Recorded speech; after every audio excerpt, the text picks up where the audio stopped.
আচ্ছা বলুন তো, কষ্ট কখনো দেখানো যায়? কষ্ট বলা যায় যে আপনি কতটা কষ্ট পাচ্ছেন? কষ্ট কি মাপা যায়? আপনি কিন্তু জানেন যে আপনার ভিতরে কতটা কষ্ট হচ্ছে, কিন্তু অপর ব্যক্তি বুঝবে না যে তার ভিতরে কতটা কষ্ট। আপনাকে যদি কেটে কেটে টুকরো করে দেওয়া হয়, তথাপিও কিন্তু ভিতরে কোথায় কষ্ট হচ্ছে সেটা খুঁজে পাওয়া যাবে না। তাহলে মা, কষ্টটা যেমন অনুভবের বিষয়, খুশিটা যেমন অনুভবের বিষয়, ঠিক তদ্রূপ ভগবানকে ভালোবাসতে গেলে, ভগবান তার কৃপা লাভ করতে গেলে যে ভক্তি, যে প্রেম, যে কৃষ্ণ কথা আস্বাদন, সাধুগুরু বৈষ্ণবের চরণধুলি অঙ্গে মাখা, মস্তকে নেওয়া, এগুলো অনুভব করবেন। এগুলো করলেই বুঝতে পারবেন যে কৃষ্ণ নাম কি, লীলা কথা কি। লীলা কথা শ্রবণ করলে কি হয়? নিজেদের চিত্ত শুদ্ধ হয়, নিজেদের চেতনা হয়, অন্ধকার থেকে আলোর পথ দেখা যায়। আমরা প্রত্যেকেই অন্ধকারে ডুবে আছি, এটা কিন্তু ভাববেন না আমরা কিন্তু সবাই অজ্ঞান হয়ে পড়ে আছি মা। কেউ কিন্তু প্রকৃত জ্ঞান শূন্য হয়ে গেছে, আমাদের প্রকৃত জ্ঞান নেই, সবাই আমরা অজ্ঞান হয়ে আছি। আসল জ্ঞান কি? প্রকৃত জ্ঞানটা কি? কি আমার করণীয়, কি করা উচিত? রাম ভক্ত তুলসী দাস কলম দিয়েছিলেন, তুম কাহা সে আয়ে হো আর যাওগি কাহা, ইতনা দিল বিচার লো বাস হো গয়া ভজন। অর্থাৎ তুমি কোথা থেকে এসেছো আর কোথায় যাবে, যেদিন তুমি এটা জানতে পারবে সেই দিনই তোমার গোবিন্দকে চেনা সম্ভব হবে। যতদিন তুমি নিজেকে জানতে পারবে না, ততদিন তুমি গোবিন্দকে জানতে পারবে না। আগে নিজেকে জানতে হবে। আমরা হয়তো ভাবি যে আমরা আমাদেরকে চিনি, কিন্তু না, আমরা সত্যিকারেরই আমরা আমাদেরকে চিনি না, আমরা আমাদেরকে জানি না।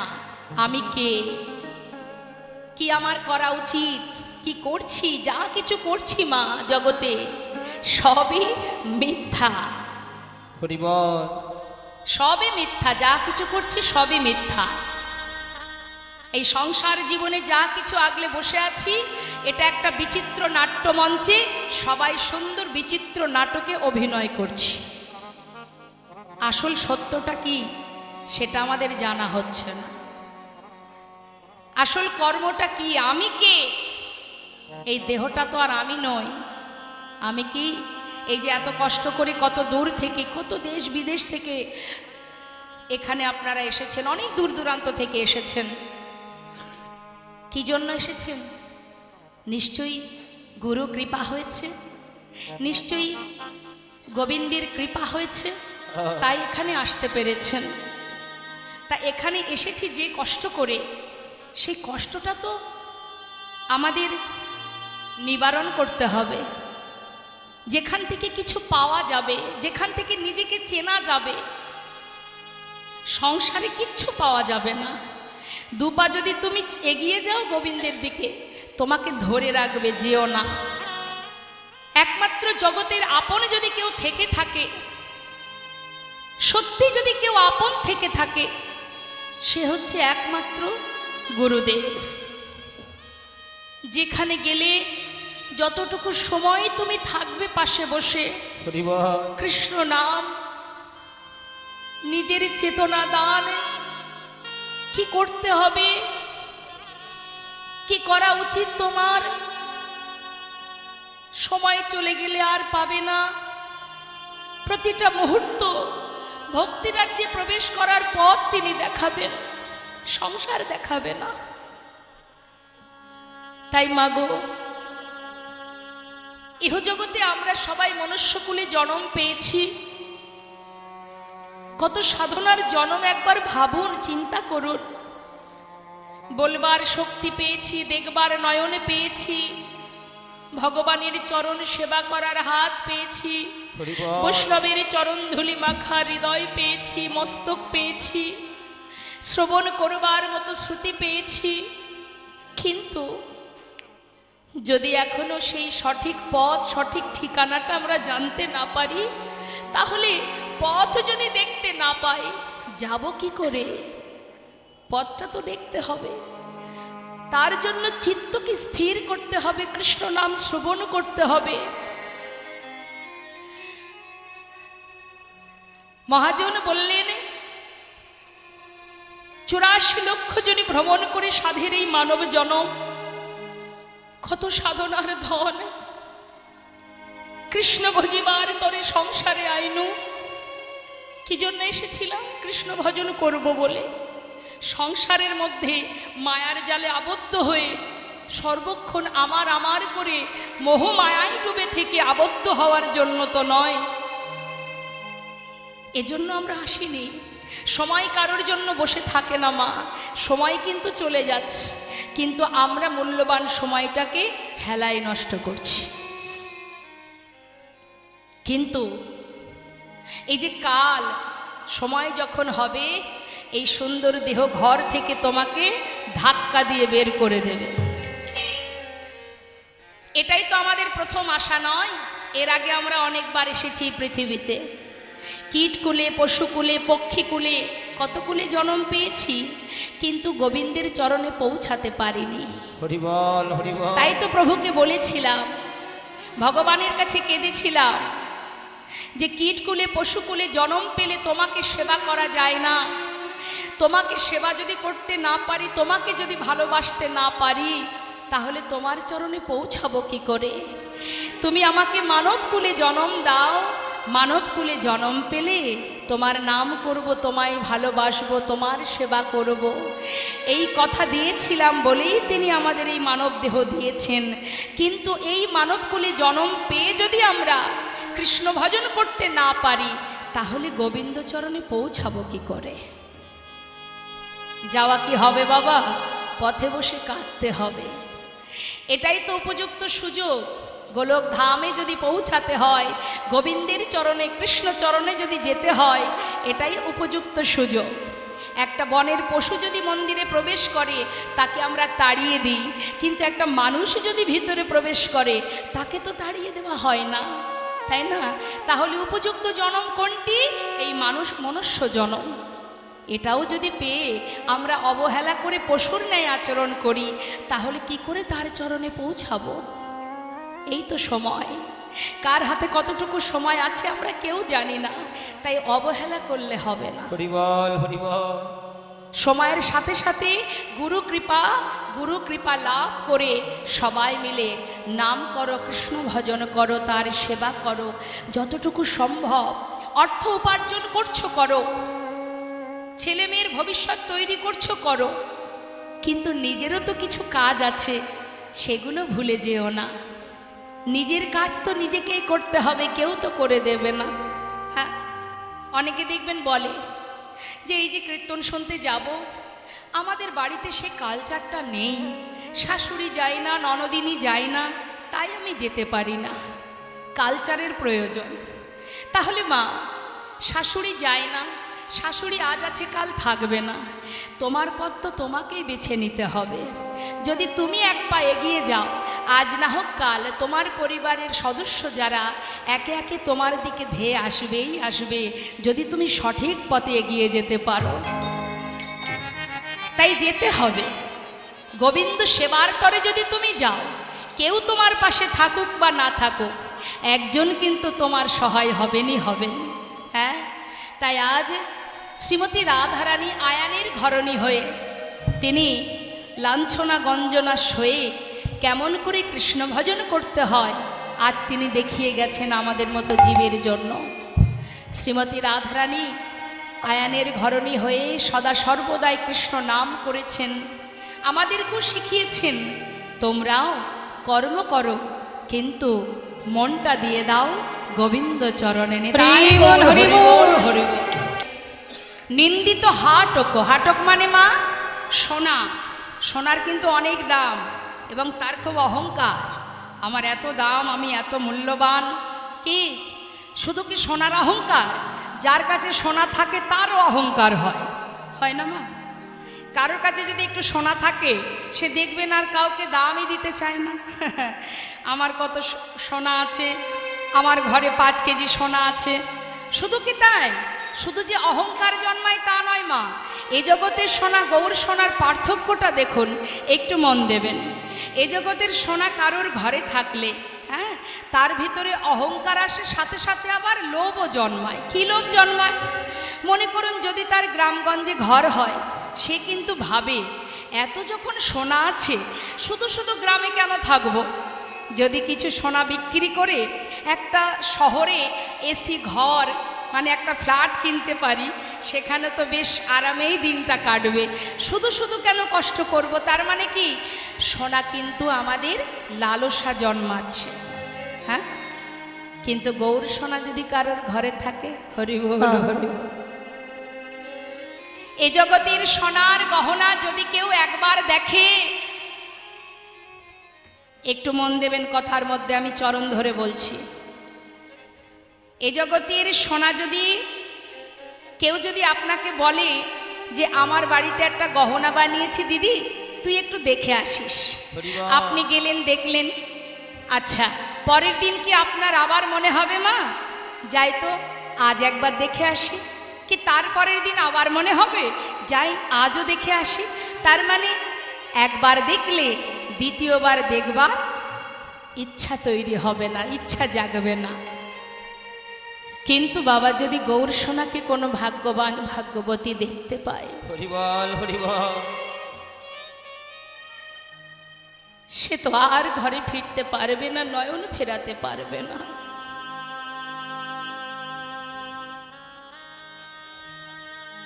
বসুন, আপনি বসুন। এ জগতের সোনা যতই আমরা অঙ্গে পড়ি না কেন, সোনার পরশে সোনা হই না, বরং অহংকার আসে। কিন্তু গৌর সোনা যদি কেউ অঙ্গে ধারণ করে,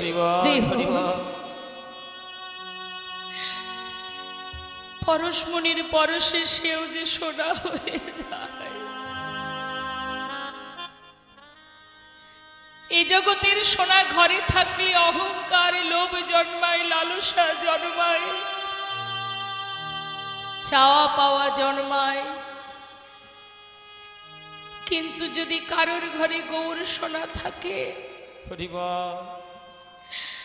তার একটু একটু করে জাগতিক জগতের সমস্ত কামনা বাসনা লোভ লালসা চাওয়া পাওয়া কুল শীল মান সর্বস্ব একটু একটু করে শেষ হয়ে যায়।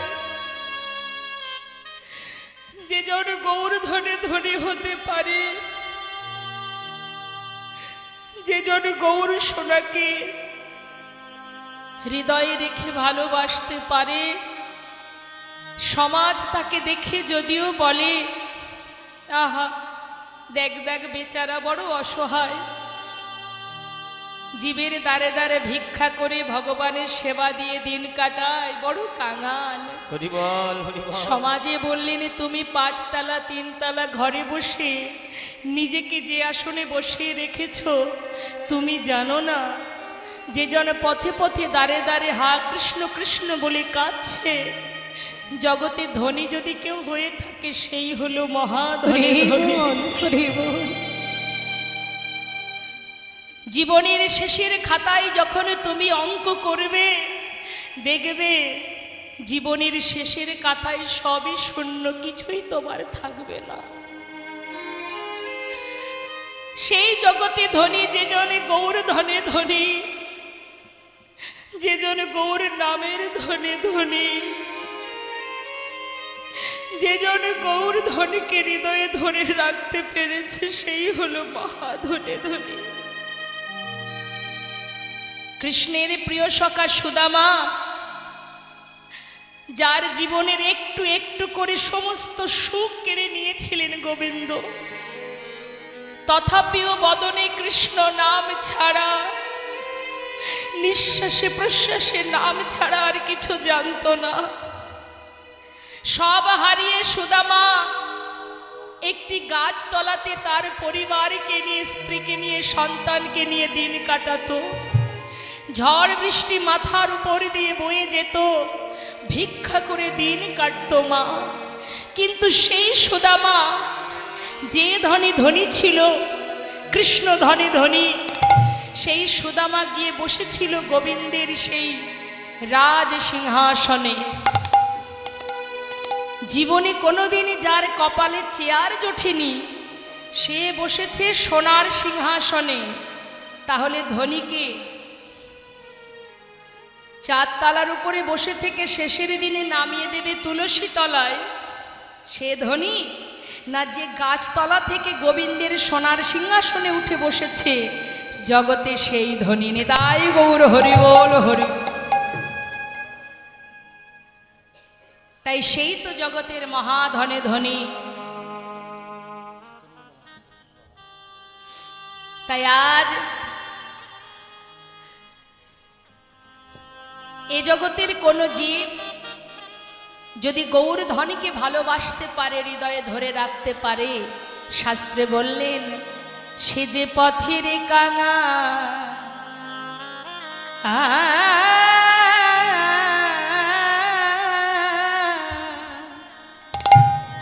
কাঙাল হয়ে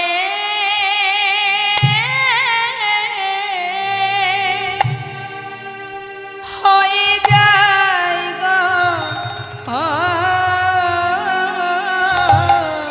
সে যে পথের কাঙাল,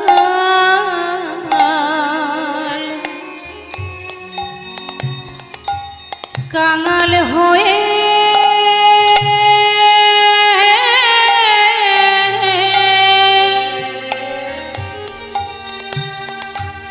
কাঙাল হয়ে যায় গো, যে জন গৌর ধনে, গৌর ধনে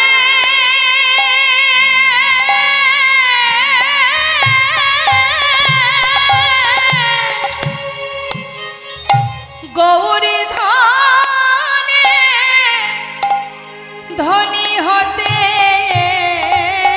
পারে, সে যে পথের কাঙাল, কাঙাল হয়ে যায় গো। যেদিন গৌর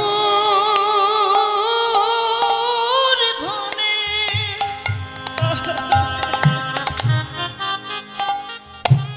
হৃদয়ে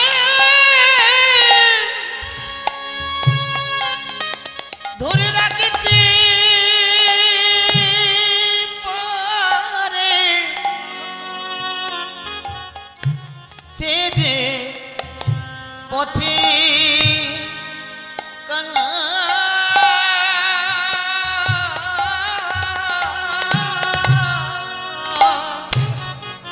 পথের কাঙাল হয়ে যায়,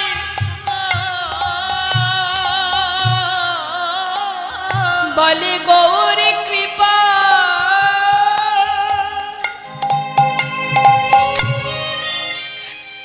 একবারে করো মোরে,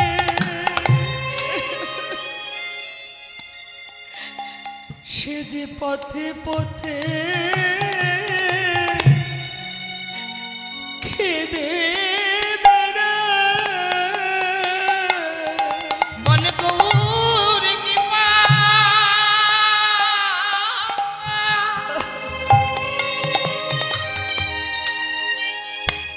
গৌর কৃপা,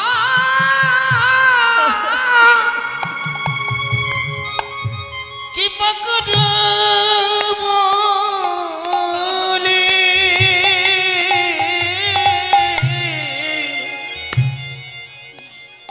সে যে পথের কাঙাল,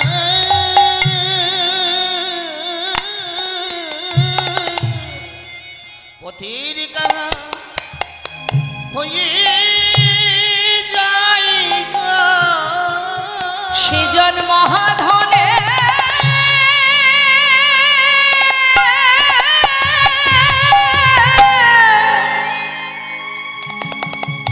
ওগো মহা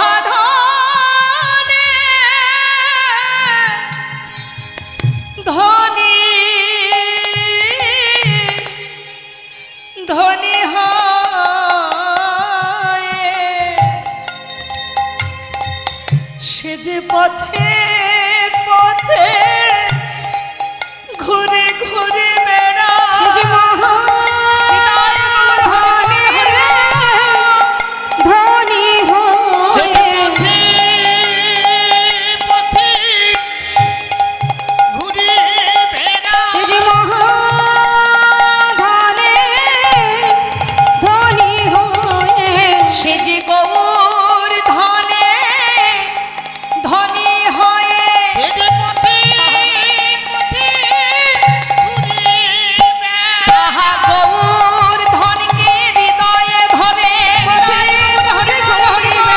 গৌর ধনকে হৃদয়ে ধরে পথে পথে কেঁদে বেড়ায় পথের কাঙাল হয়ে যায় গো।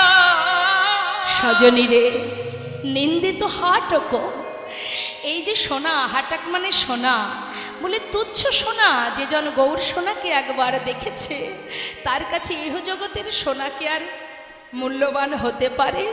সোনা নিজের অহংকার নিজেই চূর্ণ করেছিল যেদিন গৌর সোনাকে দর্শন করেছিল মা। তাই আজ সজনী নদিয়া নাগরী বলছে, জানিস নিন্দিত হাটক কান্তি কলেবর গর্বিত মার কুমারম, অর্থাৎ যে গর্বিত কামদেব, যার বড় অহংকার ছিল যে আমার মতো সুন্দর আর কেউ নাই, সেও কিন্তু বা ওই গৌররূপ দর্শন করে তার অহংকার চূর্ণ হয়। তাই আজ আমার নদিয়া নাগরী দ্বিতীয় নাগরীকে বলছে, সজনী রে আরও একটা মজার কথা শুনবি? কি গো মা, এ জগতে আমরা যদি কখনো কোনো হাসির কথা কাউকে বলি, আগে হাসি না আগে বলি, কোনটা করি? মনে করুন আপনি একটা খুব মজার হাসির গল্প এনেছেন আমার কাছে, হাসির কথা বলবেন, তো আগে হাসবেন হা হা করে, না আগে বলবেন তারপরে হাসবেন? কোনটা করবেন? আগে বলবেন তারপরে তো হাসবেন। হ্যাঁ, তা যে নদিয়া নাগরী বলছি, জানিস সজনী একটা মজার কথা শোন। লোকে আগে কথা বলে বলে তবে হাসে, কিন্তু গৌর হরি কথা বলবার আগে, গৌর হরি কথা বলবার আগে কি মধুর মধুর মৃদু হাসে, ওই না মধুর মধুর মৃদু হাসে, মধুর মধুর মৃদু হাসে। যাই রে হাসির বলিহারি, চাই রে হাসির বলি ওই হারি না যাই রে হাসির বলে হারি, এমন কভু দেখি নাই রে, যাই রে হাসির বলিহারি, এমন কভু দেখি নাই রে, যাই রে হাসির বলি ওই না হারি মধুর মধুর মৃদু হাসে, মধুর মধুর মৃদু হাসে। মধু মধুর স্মিত নভিত তনভিত, মধু মধুর স্মিত কভিত তনভিত, মধু মধুর স্মিত নভিত তনভিত, মধুর মধুর স্মিত কভিত তনভিত, অনুপম ভাব বিলাসা, অনুপম ভাব বিলাসা ওই না অনুপম ভাব বিলাসা, অনুপম ভাব বিলাসা, অনুপম ভাব বিলাসা। মহাজন লীলার পাশে আমার গৌরহরি সেই রূপ মাধুর্য বর্ণনা শুনে আজ মহাজন তিনি কি বলছেন? এ রাধা মোহনা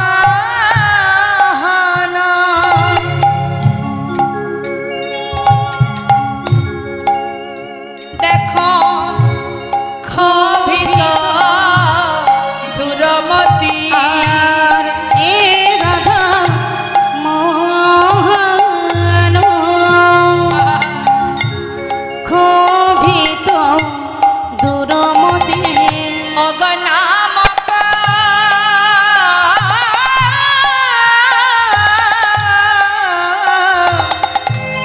নিরূপম লীলা, নামক নিরূপম লীলা। ওই না নামক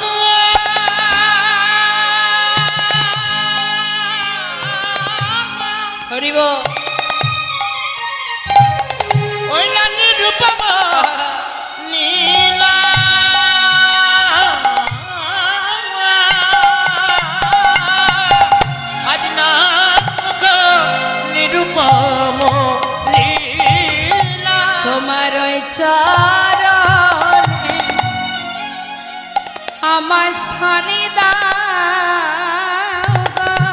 তোমার ওই চরণে আমার স্থান দাও গো প্রভু এই বাসনা আমার মনে, তোমার ওই চরণে আমায় ঠাই দাও গো। প্রভু এই বাসনা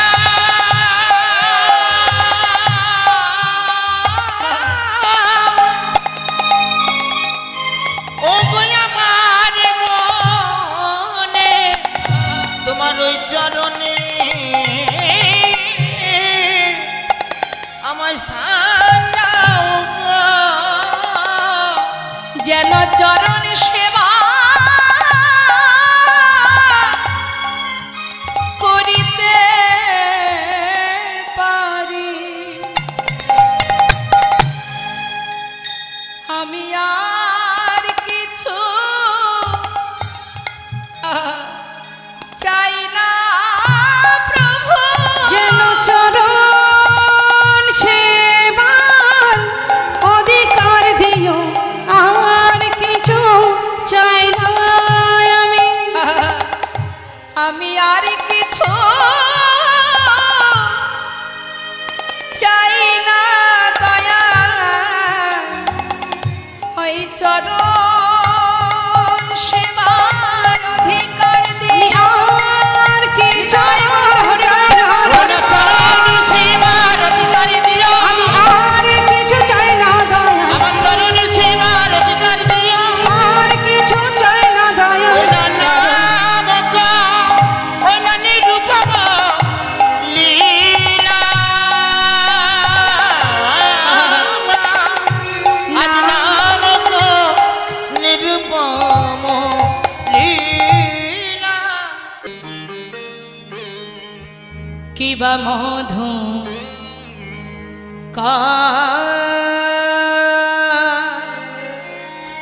মধুকর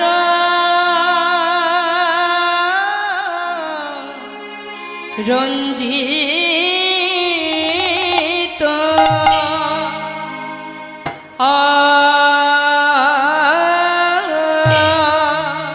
ও ও হে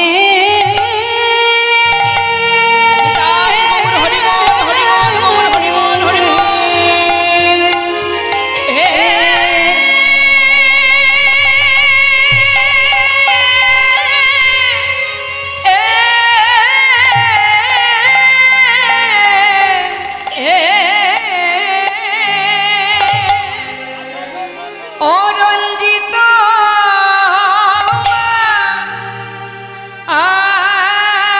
মালো ও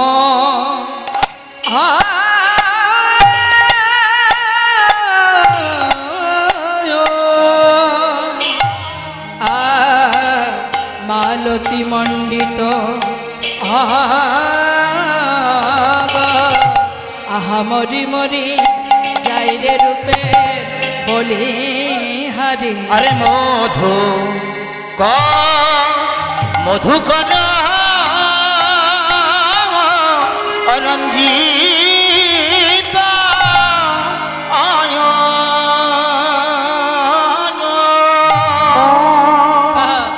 ও হে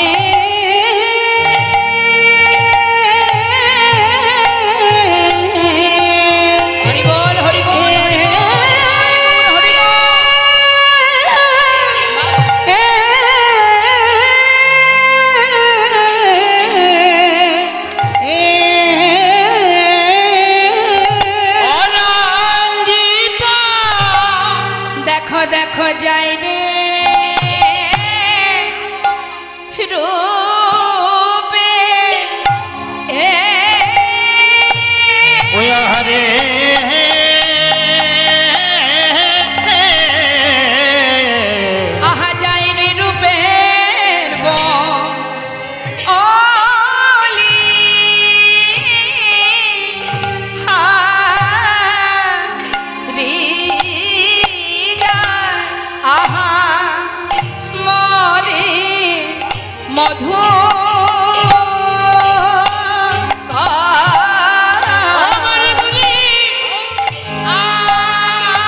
অকিয়া মরি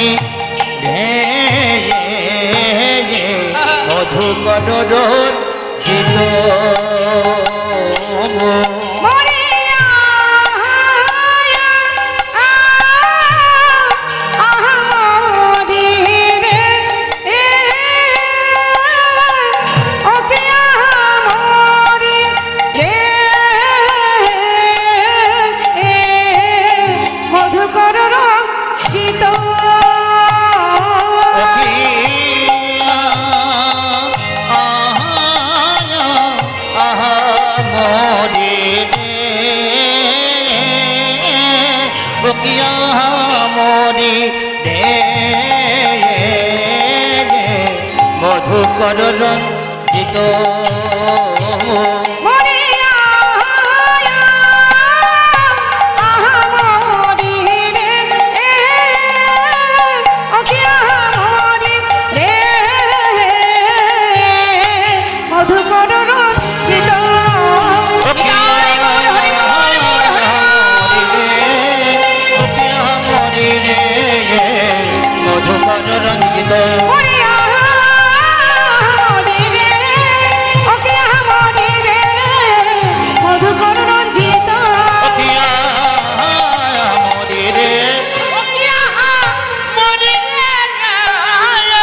মধুকর রঞ্জিত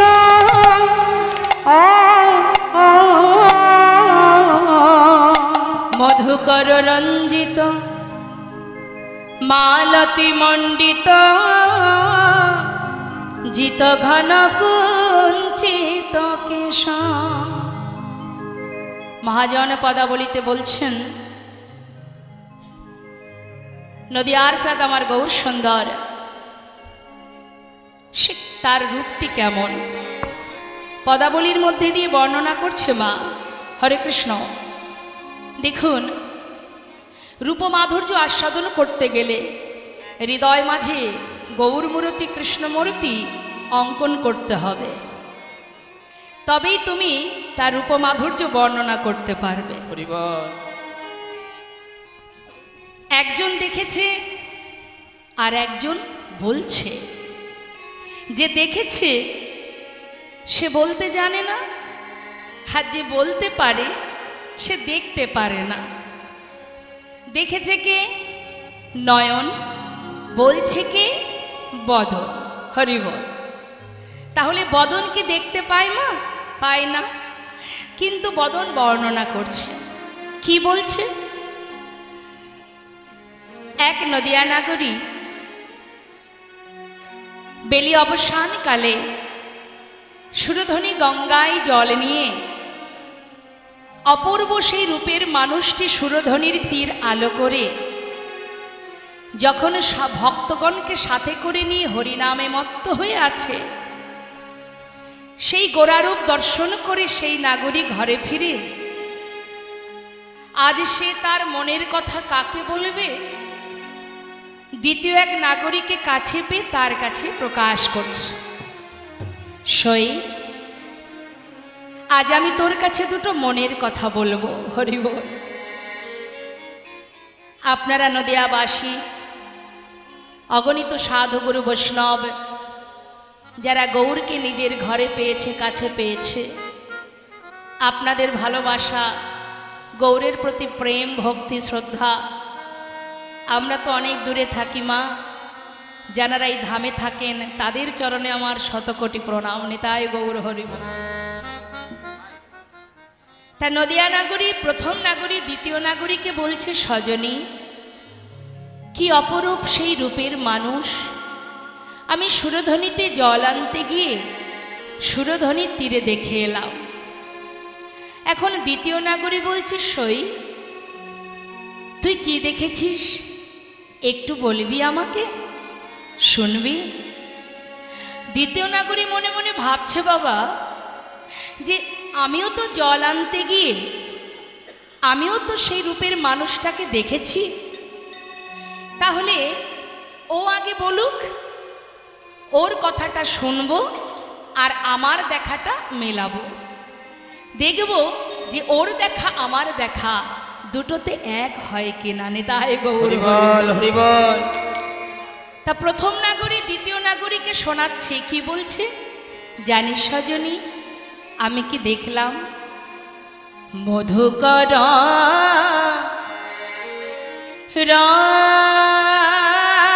রঞ্জিত গড়ার মালতী মণ্ডিত জিত ঘন কুঞ্চিত কেশ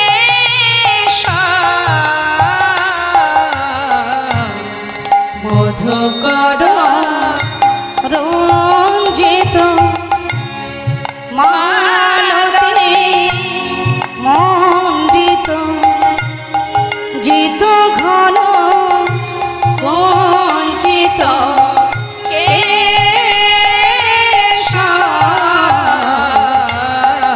ওই না মধুকর রঞ্জিত কোন ভাগবতী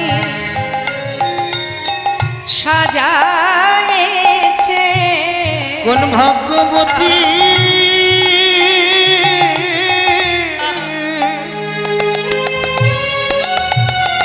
তারে সাজাইছে কোন ভাগবতী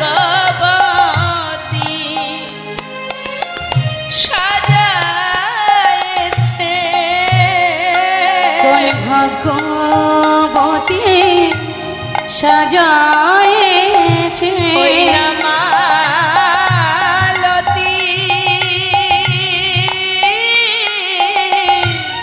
মালা দিয়া কোন ভাগবতী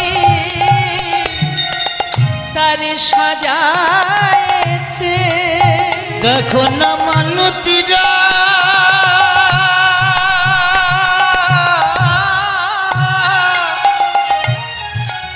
মালা দিয়া কোন ভাগ্যবতী সাজাই ওই না মালতী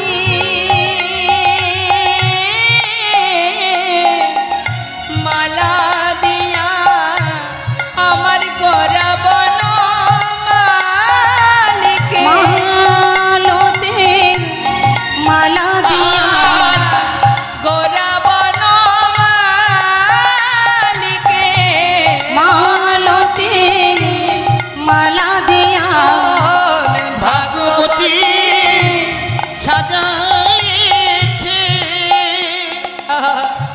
কি বলছো বাবা মধুকর রঞ্জিত মালতি মণ্ডিত জিত ঘন কুঞ্চিত কেশ হরি নাগরী রে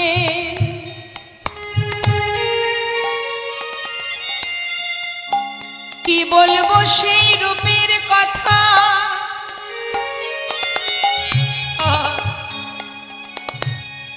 সুরধ্বনিতে জল আনতে গিয়ে সেই গুরুর গোড়া রূপ রূপ মাধুর্য আজ আমি তোকে বলি শোন মধুকর রঞ্জিত মধুকর মানে কি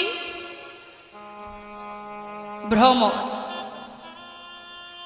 মধুকর মানে ভ্রমর মধুকর দ্বারা রঞ্জিত গৌরহরির কণ্ঠে যে মালতী ফুলের মালাটি আছে বাবা সেই মালতী ফুলের মালায় যে ফুলগুলো আছে মালতী ফুল ফুলের উপরে ভ্রমর বসেছে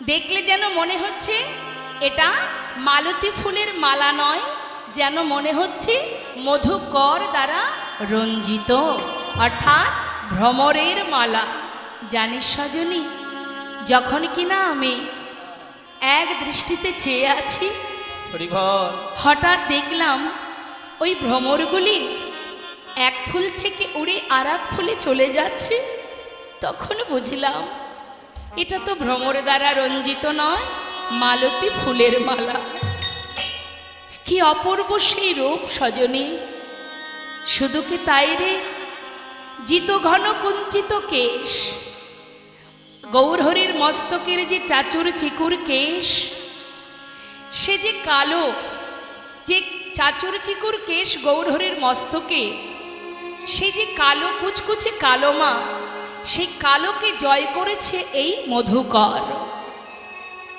তাই বলছে সজনে, সেই অপরূপ রূপের মানুষটিকে দর্শন করে আমার নারীত্ব বলতে যা কিছু ছিল আমি সর্বস্ব তার কাছে সঁপে দিয়েছি। জানিস, শুধু কি তাই, আরো শুনবি, শোন। হরে তিলক কবি বিনিন্দিত,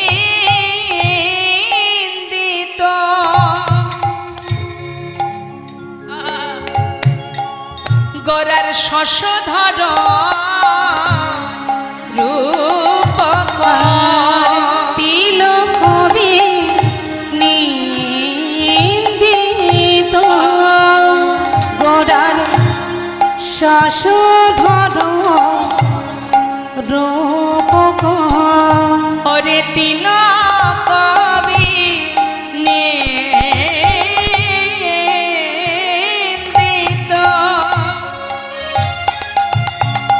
গোরার শশধর রূপ, আর তিলক বিনিন্দিত, গোরার শশধর রূপকর। আহা যুবতী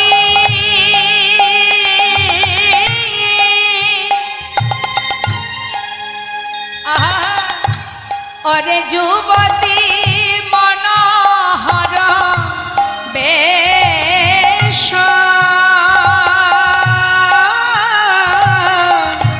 সে যে যুবতী মনোহর বেশ, সজনী রে ওই না যুবতী,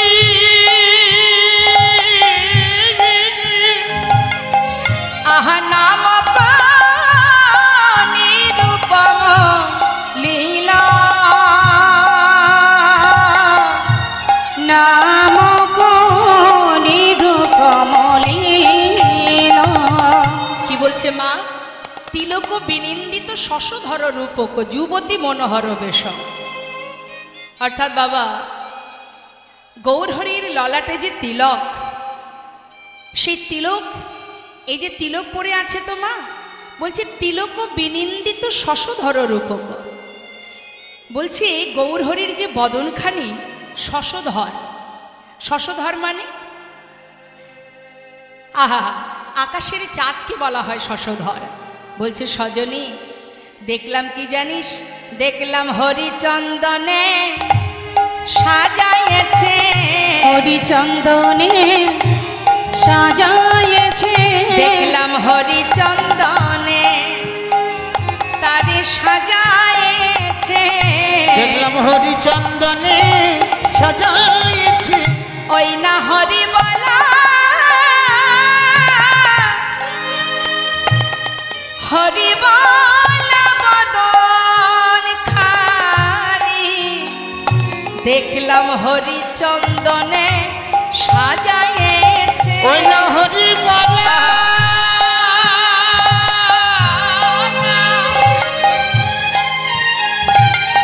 হরি বলা কদনে খানি, হরিচন্দনে সাজাইছে, আহা যুবতী মনোহর বেশ, ওই না যুবতী আজ মনোহর বেশ, আজ যুবতী মনোহর বেশ। চঞ্চল চিত্তে কখনো হরিকথা কৃষ্ণ কথা শ্রবণ করা যায় না। সম্মুখে যে সকল ভক্তরা বসে আছেন, দূরে চেয়ে দেখুন অনেক ভক্তরা দাঁড়িয়ে আছেন, তথাপিও দাঁড়িয়ে দাঁড়িয়ে কৃষ্ণ নাম শ্রবণ করছেন। আর আপনারা বসে বসে আপনাদের মনটা এতটাই চঞ্চল হয়ে আছে, দিন চলে যাবে, লীলা শেষ হয়ে যাবে, সময় চলে যাবে, কিন্তু আপনাদের এই চঞ্চলতাটা, এই অস্থির মনটা কখনো স্থির হবে না। হরি বল। রূপমাধুর্য আস্বাদন নিজে থেকে অনুভব করতে হয়। লীলা আস্বাদন করতে গেলে অনুভব। হরে কৃষ্ণ। নিজেদের যদি হৃদয়ে কোনো কারণে কোনো কষ্ট হয় মা, মনে করুন আপনি কোনো কারণে প্রচণ্ড কষ্ট পাচ্ছেন,